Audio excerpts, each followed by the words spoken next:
ओम वक्रतुंड महाकाय सूर्यकोटि समप्रभा निर्मलं देव सर्वकार्येषु सर्वदा सुमुक्षदन्तक्ष कपिलो गजकर्णकलं बोधर विघ्ननाशो विनायका दुंदाड़ा दुखभंजना सदाय पारुडेश प्रथम तमे समरे गौरी पुत्र गणेश तो जगत भवति देव भव स्मरारे त्वेव तिष्ठति जगन्मुंड विश्वनाथ त्वेव गच्छन्ति लयं जगदेतदीश लिंगात्मकं हर चराचर विश्वरूप सदाशिव। हे देव हे भव हे कामना शत्रु आपनाथी ज आ संपूर्ण जगत उत्पन्न थयुं छे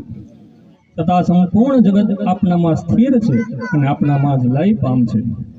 तेवा हे चराचर विश्वरूप सदाशिव हे अंकलेश्वर महादेव आपना चरणों में प्रणाम करीए छीए। पूज्य मातुश्रीना भंडारा प्रसंगे धर्मसभा में अहीं उपस्थित सर्व संतो महंतो તેમજ દરેક માતાઓ આપ સૌને મારા કોટી કોટી પ્રણામ। તદુપરાંત ઉપસ્થિત સૌ બાળકોને મારા પ્રેમ ભેરા વહાલ। જેમ કહેવાય છે કે શાંતાકારમ શિખર શયનમ વિળવિંજનમ સુરેશમ વિશ્વાધારમ સ્ફટિક સુદર્શમ શુભ્રવાણશિભાગમ ગૌરીકાંતમ ત્રેક્ષનયનમ યોગી ભેદ્યાનગમ્યમ વંદે શંભો ભવભયહરમ સર્વલોકનાથમ। એવા ભગવાન આપણે સૌ બાળકો માતુશ્રીના ભંડારામાં વિશેષ સમય નથી લેવો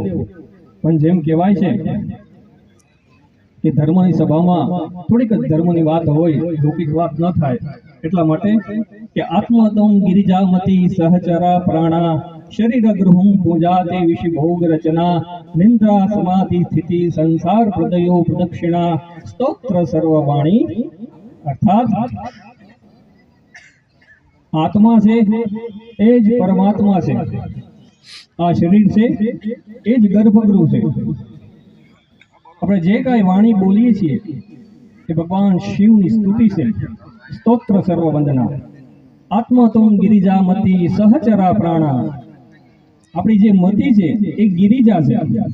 और अपना शरीर में एक नहीं अनेक प्राण है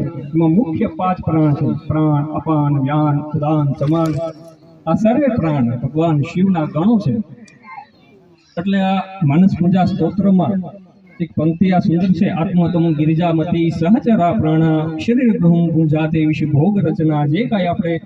आहार ग्रहण करीए छीए ए भगवान शिव ने आपणे भोग धरावीए छीए। तदुपरांत जन्म थी लईने मृत्यु पर्यंत जेटलो पण आपणे चालीए छीए ए भगवान शिवनी प्रदक्षिणा छे। तदुपरांत जेम कहेवाय छे के मां तत्व विशेनी थोड़ी बे बात करीए तो शिव महापुराण अंतर्गत मानी एक अद्भुत कथानो प्रसंग हूँ संक्षिप्त लईने मारी वाणी ने विराम आपीश। अद्भुत तत्व छे मानु तत्व। जયારે दक्ष प्रजापतिए कनखर क्षेत्रमां जे शिवना विरोधमां ये यज्ञનું આયોજન કરેલું ત્યારે દક્ષ પ્રજાપતિ સર્વ ઋષિ મુનિઓ ગંધર્વો કિન્નરો સર્વ પ્રજાઓને કહેલું કે જો મારા ક્ષેત્રમાં જ્યારે શિવ અથવા તો શિવના કોઈ પણ પાર્ષદો અથવા તો કોઈ પણ આવે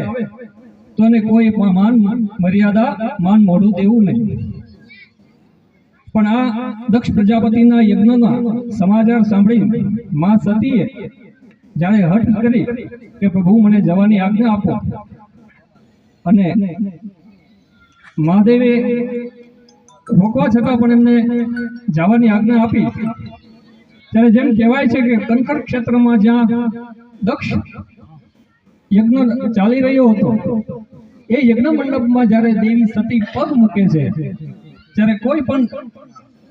व्यक्ति कोई पण ऋषि मुनिओ कोई पण देवताओ सती ने मान नहीं आपता। सती मां विचारे छे कि हूँ मारा पिता मारी तरफ जोशे तो मने मळशे पण ज्यारे दक्ष प्रजापति एमनी तरफ जोयुं त्यारे कोई मान मर्यादा न आपी त्यारे मां सती विचारे कि मारी बेनू ने मळो એની બહેનોએ પણ એનું મોં ફેરવી નાખ્યું. ત્યારે એક તત્વ એવું હતું જે બે આખડીએ રડી રહ્યું હતું, એ હતું મા તત્વ. એ મા વીરણીએ મા સતીને હૃદય સંબીજ આપીને પૂર્ણ રૂપે માન મર્યાદા આપી, એ છે મા તત્વ. વિશેષ રૂપે વધારે સમય નહીં લેતા આ શિવ મહાપુરાણ મારો વિશેષ વિષય છે, એમાં ખાસ કરીને પધારો મારો સ્વાગત છે. ભગવાન દાસ બાપુ પધાર્યા છે ધર્મસભામાં, પધારો. વિશેષ સમય નહીં લેતા ભગવાન મહાદેવની સ્તુતિ કરી, કારણ કે કોઈ પણ સમાજમાં આપણા કોઈ પણ જાતનું નાનું મોટું વ્યસન હોય તો એ વ્યસન અહીં અંકલેશ્વર મહાદેવના સાનિધ્યમાં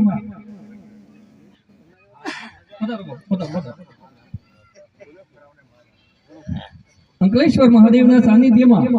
એ વ્યસન આપ છોડી દેજો, ત્યારે જ 100% કહી શકાય કે માતુશ્રીને આપણે શ્રદ્ધાંજલિ પાઠવી છે. તદ ઉપરાંત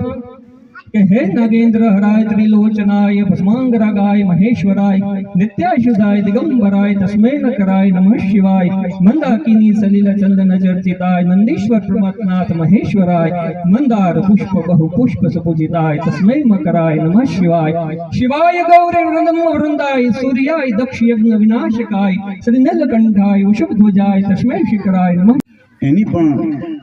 એવા છોકરાઓની પણ ઘણા ચર્ચા કરતા હશે અને ઘણા એને મહાન પણ માનતા હશે. ત્યારે આપણા દશનમ જ્ઞાતિ સમાજનું ગૌરવ અને યુવાધન એવા શિવ કથાકાર તેજપાલ પર્વત પાલિતાણા